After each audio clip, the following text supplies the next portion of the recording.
Uy, hello. May 3 minuto ka ba? Halika't pasukin natin ang mundo ng mga tigre at tingnan kung talagang kilala mo ang hari ng mga guhit. Una sa lahat, alam mo ba na ang bawat tigre ay may kakaibang pattern ng guhit? Parang fingerprint ng tao. Walang dalawang tigre ang magkapareho. Kung makakita ka ng tigre, tandaan, nakakakita ka ng isang natatanging obra maestra ng kalikasan. Ngayon, akala ng lahat, ang leon ang pinakamaingay na pusa, tama? Mali. Ang mga tigre talaga ang may pinakamalakas na dagundong sa lahat ng malalaking pusa. Ang dagundong nila ay maririnig hanggang 2 milya ang layo. Parang sumisigaw ka mula sa isang dulo ng siyudad hanggang sa kabilang dulo, ang lakas ng dating, di ba?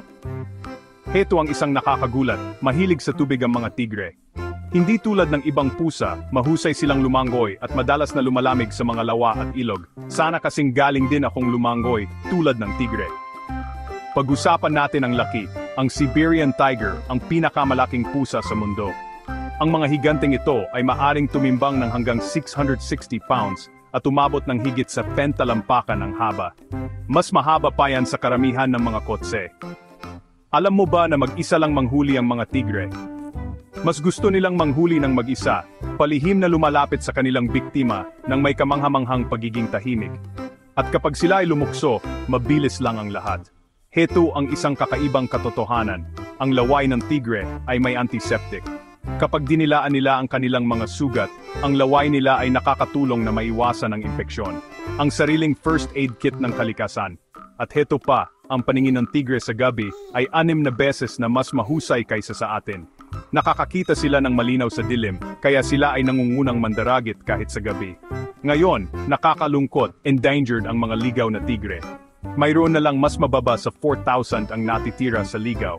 Pero ang mga conservationist ay nagsisikap na protektahan sila at ang kanilang mga tirahan para ang mga marilag na hayop na ito ay patuloy na makapaglakbay sa mga kagubatan sa mga darating na taon.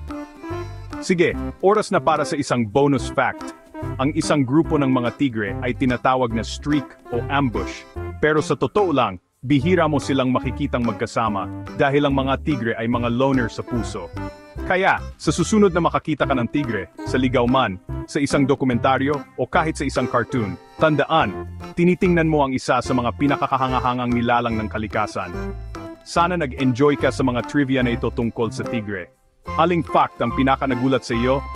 Ipaalam mo sa akin sa comments, at huwag kalimutang i-like at mag-subscribe para sa mas maraming ligaw na kababalaghan. Kita-kita sa susunod.